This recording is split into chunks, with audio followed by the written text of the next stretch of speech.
Hi everybody, welcome to our June Center for Identity webcast.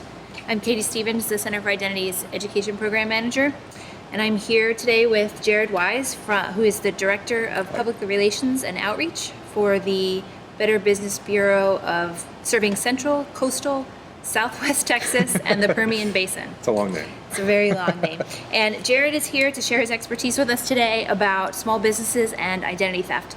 We're going to cover small business identity theft and scams, as well as some information about data breaches for small business owners. And Jared's going to talk a lot about the experience that he's had at the Better Business Bureau with those things. Yeah. If at any point anybody has a question, feel free to enter it into our chat box or send us an email, and we'll go ahead and get started. Excellent. So, Jared, why don't you kick us off with just a general description of what business identity theft is? Well, and there's a different variety of what people think business identity theft is. You know, we've heard the big data breaches going on right now with like Anthem and Target. There's a difference between that and actual business ID theft. Business ID theft is actually the actual impersonation of a business. Data breaches are just, people that could be going into a business's network and possibly stealing potentially harmful information like credit card information, and with the case of Anthem, like insurance, that sort of thing too. With business identity theft and the impersonation side, there's kind of a multifaceted layer to that as well. Most of the criminals that target businesses for ID theft, there are 8 key reasons that they target those businesses. Most of the time, it's because they have larger bank accounts. So they're not going to go to individuals. They're like, let me target a business, because they have more money and that I can maybe be access to, or people that could be associated with that business that could be paying me as a scammer if I misrepresent that business as well. Okay. I'm going to give you a specific example. With Better Business Bureau, we had an instance where there was a carpet cleaning business, a small business, and that carpet cleaning business actually had their website mirrored by a con artist. Okay. And in that mirrored website, all they did was change their contact information on there too, so it went to the actual con artist. So when people were researching online, they found that website. They're like, oh, I can get my carpet cleaned. They're an accredited business, that sort of thing. So I'll call them. So they called the scammer, and they came out and were able to take the people's money up front, pay up front with cash. And at that point, they didn't do the work and they ran off.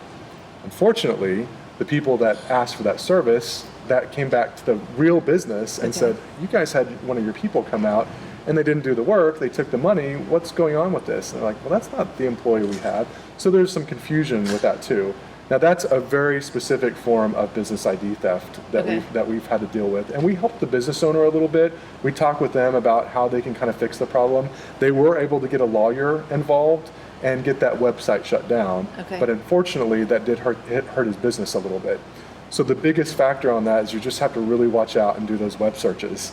So as a business owner or as people employed with you, always make sure you're Googling or searching your business online to make sure that there's no other website that's mirroring yours out there and trying to take advantage of the hard work that you've done as a business owner of building your reputation. Okay. So that's some of the biggest things. There are other factors that why people target specific businesses for identity theft. Others are that it's kind of easy credit and opening accounts. That's easy to do that. They're able to mirror basically the invoices of a particular business, so they can send invoices to maybe another business to say, we need more light bulbs or whatever, and have them pay them instead of the actual person. Business ID theft is really hard to catch too, so you just have to be, as a business owner or employee, you just really have to keep your eye out for that happening to your business. Okay. I would imagine a lot of times too with invoicing and 30-day payment for businesses, that a lot of times scam artists could actually get goods pretending to be another business and then not pay for them and have the invoice delivered to the original business as well. It can go back and forth a little bit. All they have to do is just take your, like I said, just take your logo, your brand as an organization, and they could potentially use that against you. Once again, if you realize that's happening, it's important to contact, law enforcement or an attorney that's associated with your business to see what you can do to try to get that stopped. But unfortunately, this is the bad sign about it. Con artists usually, once they get caught, they move on to the next business. Right. So they're really hard to catch, and unfortunately, some of them are overseas, so they're not even local. And website design doesn't have to be something that they can locally do. They can do all this stuff over the phone and get someone else they're working with locally to go out to the person's home for like carpet cleaning or whatever, to get their payment, and then have them come back to and wire the money back to where, overseas again, and then as a consumer, you're out that money, or you're out that service, but Right. Unfortunately, as a business owner, your reputation's hurt in the process. Sure. Yeah, I think there's probably a big reputational aspect to it.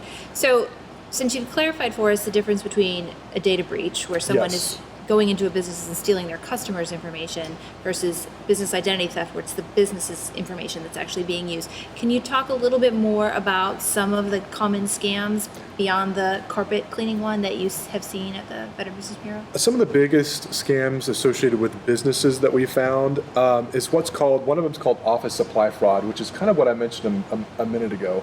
So that's where maybe another organization is misrepresenting, someone that sells like bulk light bulbs. Okay. And what they'll send an invoice to the business and say, oh, well, we're going to get you these light bulbs, and this is the discounted rate, or, whatever. It's $250. I'm just throwing it out there. Okay. Well, the business, in most businesses, you have a cycle, you have a finance person, whoever, takes the payments and everything. But sometimes when things are moving fast in a business, and especially smaller businesses, you're just there, you're just signing paperwork. Sometimes as an owner, you just sign away. You have to look at those documents to make sure that you really, did we really purchase light bulbs or what? Or are we just paying this and sending this out, and then, we're giving it to a potential scam company that's out there. Okay. That's just out there to take your money.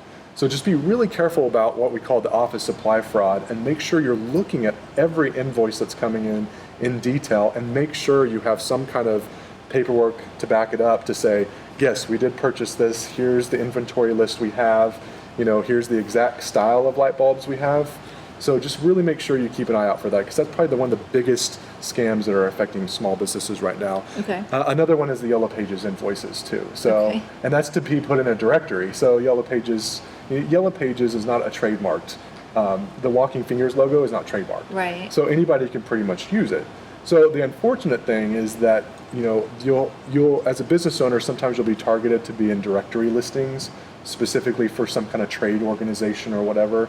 Just make sure you really research that and make sure you know where that's coming from. Is that a real business? Is there a real directory? Let me see your layout. Let me see a real directory. Send it to me so I can make sure that it's actually legitimate, and make sure it's going to the consumers that I'll actually be dealing with too. Okay. And you don't just sign up for something that, oh yeah, I would love to get more free get more publication in this. I'll pay, a couple $100 and no big deal. Okay. I mean, you're potentially victim of, a scam if you do that. So just be really careful about that stuff too. And then any kind of fundraising opportunities, if you get approached as a business owner for any kind of fundraising, someone comes to your door, or it sends you an email link, or calls and says, hey, would you like to participate in this?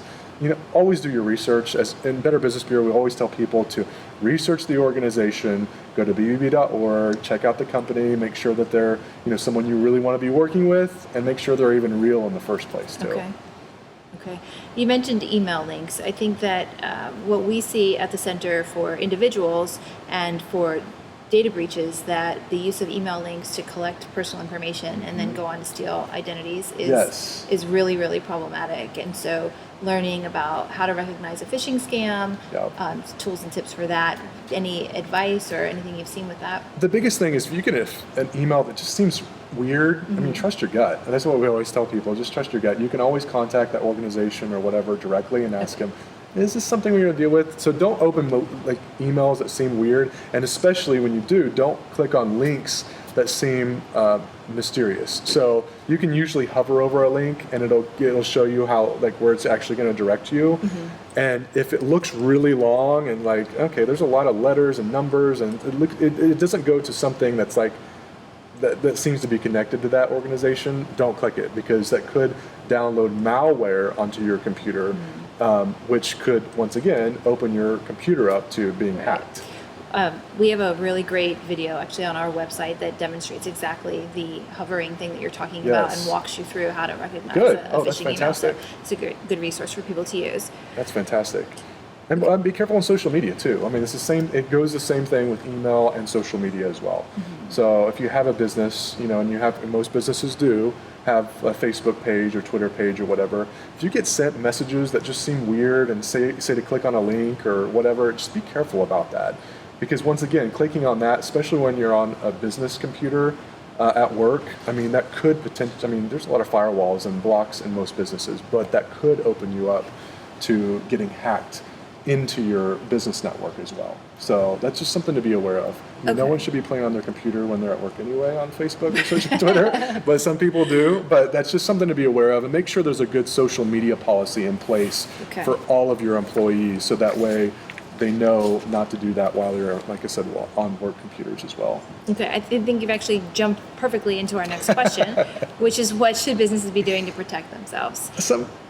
And some of the biggest things are, make sure you have some good passwords in place for your business to protect yourself. Okay. Don't use the same password for everything in your office. Yeah, that's just that should be true for in your business life and in your personal life. Oh, for sure. And again, pushing our fabulous resources. There's a wonderful article on our website about how to create a password that you can both remember and that will keep you from having to repeat over and over. So, well, that's great to know. Actually, I probably need to go to that too from our personal side as well. But another thing too is that with every organization, you'll always have it's just nature of the industry. But everyone's always, you're going to have employees that just leave, or that you had to let go, or they moved on to other things. So you always want to make sure your passwords are updated regularly too. Unfortunately, especially with some social media accounts, you have one social media account and one password for some of those. Right. Most of them you have administrator access, but and you can easily unblock people on that category. But make sure you're changing your passwords every time an employee leaves. Okay. Because they're still going to have access to it when they leave also.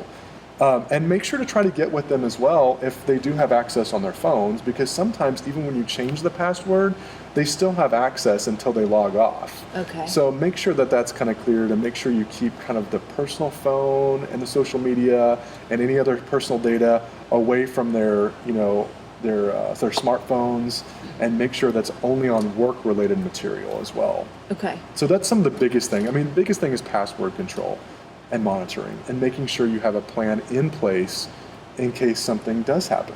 So, and plus a systematic approach to your office. Make sure that, for instance, if you're doing, all of your finances, like I said, for the invoices that come in, make sure there's one person handling that. So that way, because even if you break it into two people, that second person might not realize that, you've already paid for that same invoice, but now you have a different one, and it's, same light bulbs on this side and light bulbs on this side, and now you've paid two different companies, and one's the con artist and one's the real company. So that one person in control of especially the financial aspect is really important too. Okay. I saw a statistic earlier that indicated, I think it was in about 2010, in the state of Colorado, 80% of the business identity theft cases were around businesses that had already been shut down. So the businesses had closed down, and then somebody found that information and began using it to fraudulently. So if you are the owner of a business that has shut down for some reason, what should you be doing to keep that from happening to you down the road? Well, the biggest thing, if you've been shut down as a business, or you went bankrupt or whatever, the biggest thing is to inform your consumers right away that you've closed down shop, and make sure everything is taken off the websites. Contact your web service that you use as a website, and make sure that's shut down as well. So that's some of the biggest thing to do too, is be proactive, so that way an instance like that, unfortunately doesn't happen. Because, to be honest, this day and age, technology is moving so fast that, it's hard to keep up even on search engines to see, what's real, what's real time, what's maybe 2 or 3 years old, what's been kind of lingering for a while. But the more research you do as a consumer when you're shopping around for those businesses, the better also. Because even us as business owners, you're consumers as well. So, just got to do your research. Okay. Now, I think that for businesses, the rules about the timelines for fraud protection as well as the reporting requirements are a little bit different than they are for individuals, and may be shorter in terms of the banks protecting you from fraudulent activity. Yeah. So should businesses, how often should they be looking at their accounts or checking those sorts of things in order to see if their information's been used fraudulently? All the time. I mean, Okay. it should be regularly. I mean, that's a difficult question to put like a timeline on, like a daily or weekly. I mean, but it shouldn't be. I mean, you should always be doing audits all the time. You should have. I mean, it doesn't hurt to have a third party come in and audit your financial information as well to make sure that everything's in line with what your person that's in house has been doing as well, to make sure that everything seems consistent. Because I mean, if you feel a blip in your financials, I mean, there's probably something that went awry, and it might not be anybody's fault in there. It could be, like maybe we were like a victim of like some kind of identity theft approach or whatever. Maybe someone was able to get into our data, and maybe, or whatever. But I mean, regularly is probably a good answer to that question. Okay. Actually, Well, you've actually segued us again very nicely into our next question, which is Okay. if you do see these blips in your financial statements or some other indication that you've been victimized, Yeah. what do you do? What's the first thing you should do? What do you do? Well, and some of it? the biggest things is you want to protect your consumers and your consumers' information. I mean, let them know about it. Let the consumers that maybe have become a victim, like for instance, that carpet cleaning business, the consumers that fell for the actual con artist, whatever, it's important to contact them and say, okay, so here's the deal. Like, give it to them, straight out. This is what happened. Our website was mimicked. And then our contact information was changed. We apologize. What can we do? And you might have to make nicey a little bit, and go in there and try to and help fix the problem that con artist already created. Okay. So the biggest thing is to let your consumers, that your customers Okay. know that it's really happened. And you've seen that with not just identity theft victims, but also the data breaches, especially the big ones, because they've been in the news a Absolutely. lot. It's important to let them know about it, so that way, if they need to have some kind of data protection or ID theft protection or whatever, they can do that on their side, and they're happier about that too. So this is the biggest thing. If the problem persists, I mean, you should contact your local law enforcement, and you should contact a lawyer. Talk about seeing if you can get that shut down. I mean, if it's a website, you need to get that shut down, and also contact the web hosting service as well. So you can do some easy searches online of figuring out every web domain that's hosted and figure out where it's hosted from, the city it's hosted in, I mean, the detailed information. Okay. So then you can go through and work with that web service to say, hey, here's our legitimate business. This one looks like that it could be, they're mirroring our information. Is there any way to get that shut down? They may be able to do that as well. Okay. So when you start to see this going on, what sort of information should you be collecting and passing on to the lawyers and the law enforcement agents that you're contacting? Everything. Okay. Screenshots of Okay. the information. I mean, if you had reached out to that particular con artist or person, let them know about the conversation you had. In some cases, it has been former employees that will take that business because they already know how the business model runs, Right. and they'll try to make it their own, but they'll mimic their old business.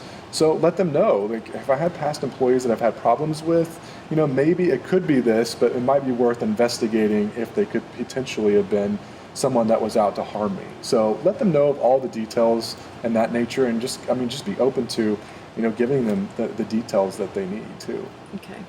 When we're talking to individuals who've had their identities compromised, one of the first things that we tell them are to check their credit reports. Okay. And to Good. investigate whether or not any fraudulent accounts have been opened, and to dispute those with whatever, Yes. The credit bureau. right, with the credit bureaus or whatever Yeah. financial institutions might be involved. Is that the same advice that you would give to a business? Do Yeah. they? It doesn't hurt to always contact them too. The credit Okay. bureaus. You have Experian, Equifax, and then TransUnion. TransUnion. Yeah.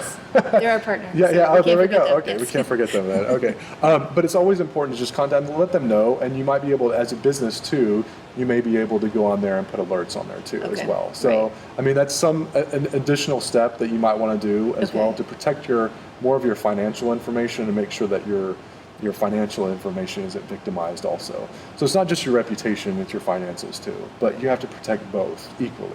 Okay. And as a business owner, if you've seen that your business's information has been compromised, how often would you say that should alert you to the fact that your personal information might be at risk as well? That's a good question. I mean, it could be because obviously most of our personal information is housed in a business. So Right. if your business has been breached, or if you know of anything about if the identity of the business has been taken, I mean, there's a possibility that the data that they've collected on you, your social security number, obviously your address, where you live, but other important information like your contacts, I mean, everything you put in your database at work could have been compromised as well. Okay. So it's important to think about that aspect, and that's why it's important to probably contact, like I said, law enforcement. Maybe talk to a lawyer, and maybe they'll guide you on being able to get in touch with an investigator that can look into seeing what could have been affected and what could have not have been affected as well.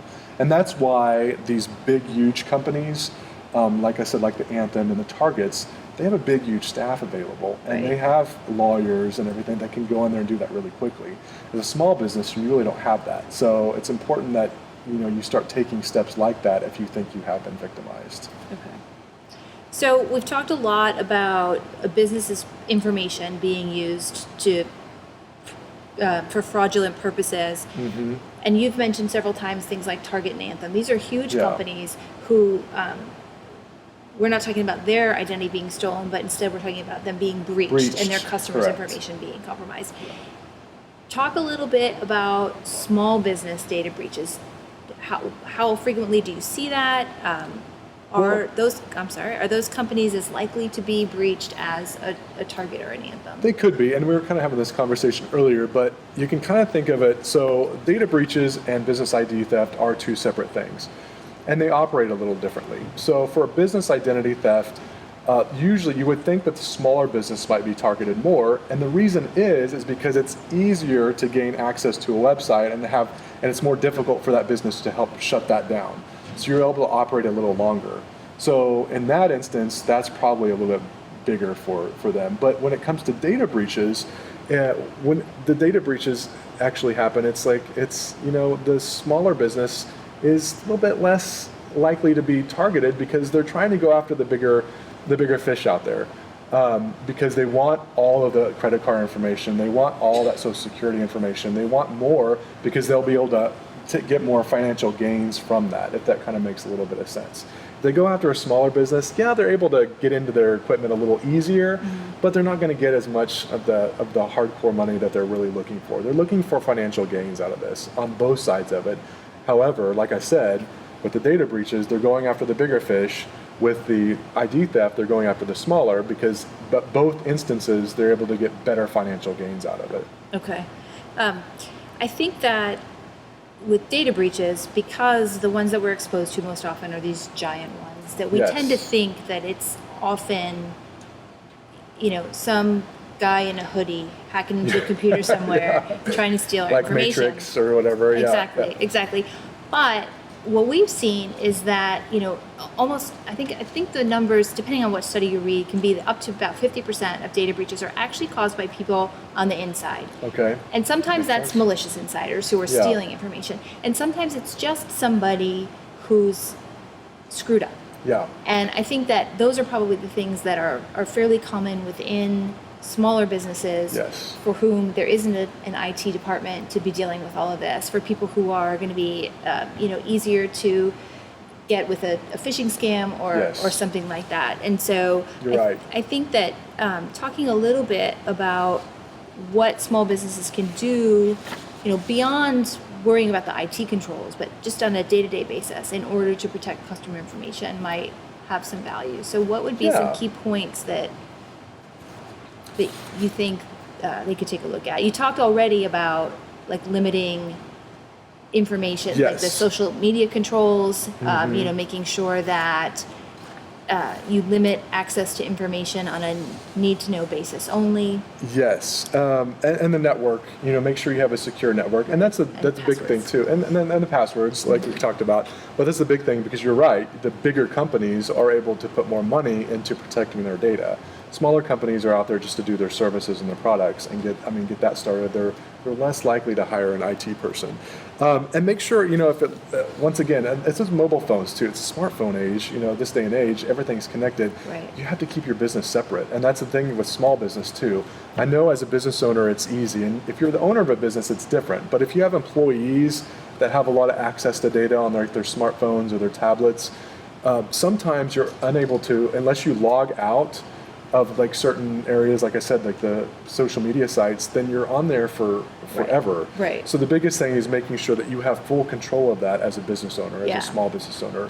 I think the move towards bring your own device, that becomes more and more common, and it makes that even harder to control. And that's an opportunity to talk about how it probably is important to invest in having separate devices just for your business, even the mobile devices, and having those separate items available for your employees that they can go out, but make it clear that, according to our policy, that you can only use this as your business related and this as your and your personal use is your personal. Don't mix both. Right. I think it's very important, but I think it's really important to have a policy in place as a small business that, that when they are, what's the word, when they're signing up for a business, or when they're getting employed as a business. I'm trying to think, like employed. It's like, wait a minute. But when they're like filling out their applications, when they first hire them, make sure there's a policy in place and they see it and they sign off on it, on exactly how they control the information within the company. So, and make sure make sure the lawyer sees that before you start giving it to your employees to sign also, but make sure there's a clear policy about, if anything is created in the business organization, if you create any product or whatever, that's the property of the organization and the business. Mm-hmm. So make sure you have a clear written policy on that and make sure it's understood by them and they sign off on that and you have that paperwork available. So that if that person were to turn out to be a bad actor and they go out and they start taking your company information, you have like a signed copy and say, hey, easy with a lawyer, I'm like, hey, I have a signed copy that they would not do this. They wouldn't take my information for their personal gains, and they are. And then you have some kind of, possible legal recourse against them that's easier than just, not having something and being like, well, I think they were an employee, but, you have to go through more hoops. Okay. So make sure you have that policy in place and make sure that every employee in your organization signs off on it as well. Okay. I think that is key, the planning piece, bringing when you're onboarding employees. Yes. I think it's also really key that you have a procedure in place for when employees leave. And you did talk about this a little bit with restricting their access, but knowing exactly what information you're going to have to shut down or collect from them before they leave. Yes.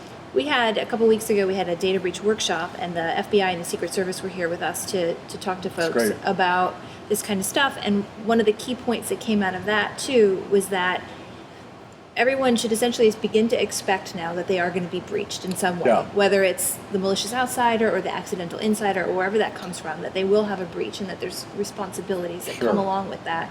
And that not only should you have a plan in place for how to information sharing within the company, but you should have a plan in place to respond to an incident. Yes. So I think it's really important to stress that creating and practicing an incident response plan before your information is breached, having templates for the alerts to your consumers in place, right, is key to successfully recovering from a breach. Because for small businesses, one breach and the reputational damage that can come from that could easily be enough to close you down. Yeah, it can close you down. We have resources on our website, bbb.org/breach. That has information on what business owners can do in case they are breached as a small business. And there's some complete tips on what to do if you're breached just with regular information, maybe like some credit card data or maybe some address information. But also, like in the case of Anthem, that was a little more severe because that involved actual like social security numbers, dates of birth, stuff that could potentially be used more for identity theft issues. Right. So there's steps on how to do that too. So that's bbb.org/breach, and that will give you a step-by-step thing of what to do if in case you think your business might be victimized. Excellent. As well. And I mean, a couple of things. I mean, I could talk about just a couple of quick things about what to do, what to do on that side. Are we still talking? We're still talking kind of about data breach a little bit, but it's the thing about with data breach is that they're kind of like, even though they're two separate entities, they run together a little bit. Because if your data gets breached, I mean, that information could be used against you to like represent your business Sure. in an identity theft situation as well. The biggest thing, like you said, is to have a policy in place, but also have some templates in place in case it does happen. So you don't want to take a wait and see approach. So make sure you have safeguards in place, but make sure you have maybe like a press release template or something available so you can alert the public about it too. Because you don't want to just sit quiet and just be like, okay, well, I know I've been breached. I'll just work for the FBI. I mean, talk with the FBI and talk to your local law enforcement what to do, but have something ready to alert the public about it. They're going to need to know. It's going to be embarrassing. It's it might take a temporary hit, but if you wait longer, it's going to hurt your company even more. Right. So that's one of the biggest things that we always tell anybody to do. But also, you want to take a preemptive strike by just freezing your credit reports if you realize that does happen too. You can freeze, or you can put an alert on your credit reports. Freezing it will stop from any activity actually happening. Right. Alert will just let you know that something is going on, but they just want you to kind of be aware about it as well. And then, if you have been victimized and if your consumers have been victimized, think about offering free service like credit reporting, monitoring services to them. That's kind of also a little bit of a PR approach as well, but it helps your consumers too. It lets them know that you care about them and you're like, I'm worried about your information too. Ours has been hurt. Yours could be hurt as well. We're going to offer you this free service just in case, because we don't want to inconvenience you anymore as a consumer, because we still want your business. We still want you to come back. So that's the big thing. Those are some of the big things to be aware of too. And it's just be careful out there. This technology, this day and age, it's like you said, with that data, it's every business could be affected by some level of breach, whether it's internal or external. Your biggest thing as a business owner or employee is just to be vigilant about it and just be aware that it could go on, and just keep those practices and procedures in place so you make sure that it doesn't happen. And if it does, you're able to respond to it as well. Sounds good. Anything else that you want to add or cover? Make sure that folks know before we sign off for the day. Well, the biggest thing is just look at those search engines. Your company. I think the biggest way you could be a victim of business ID theft is by a lot of those mirroring. Websites are easy to create this day and age. You can go on any web service and create a website, and you can copy, the same design as another company, and you can paste it, and then you can manipulate things, in Photoshop or whatever. There's techniques out there that you could easily do something with. So the biggest thing is just go through those searches, make sure no one is using your business for financial gains, and if it does, you need to take an immediate approach to get that shut down. My suggestion is not to confront the people that are involved in that. You don't want to involve. We're not promoting vigilante justice. Yeah, don't do it that way, because you don't want to get in an uncomfortable and also a dangerous situation. But you, as a business owner, you need to protect your brand, you need to protect your business, you need to protect your consumers. The biggest thing to do is just to, do whatever you can to try to get it shut down, work with law enforcement, work with a lawyer, and just take care of the problem. But keep everybody in the know. Keep your employees known about it, and also keep your customers aware of that it's happening as well, too. Sounds good. All right, we're going to give folks that are watching some resources for additional information. I've mentioned a couple of things that are available on the Center for Identity's website. There's a whole section devoted to small businesses. And it sounds like you guys have a lot of stuff that's available as well. We have the website up, which is great. Yep. bb.org/central-texas. And then there's that one, the data breach one, for anybody interested, bbb.org/breach. So it's pretty easy. You can just throw that in there instead if you want to look at that as well. If we have any questions from our audience, we're happy to take those now. If not, it looks like someone's typing a question. Someone's typing away right there. That's fine. Yeah, I think this is important information. I'm glad you guys hosted this event. I think it's definitely timely with, like I said, the data breaches that have been going on. Right.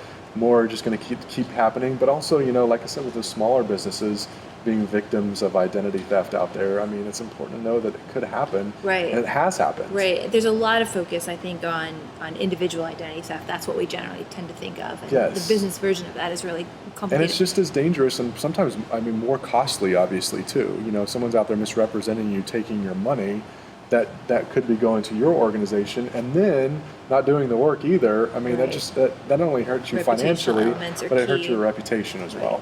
So it wasn't actually a question. It was our wonderful social media expert indicating that she shared all of our links on Twitter. And Fantastic. that, Okay, good. Our hashtag is ID Talks. So Perfect. Okay, you can great. check that out if you're looking for additional information. Fantastic. And I think you guys are recording this too, right? We are too. This will be Okay. on our website, and hopefully you guys can share We'll it share as it well. on our website as well, bb.org/central-texas. Okay. Well, I think that's it for us today. Thank All you right. so much for joining us. This Yeah, was of really course. great information. It's been a pleasure. And we'll see y'all at our next webcast. Sounds great. Bye, y'all.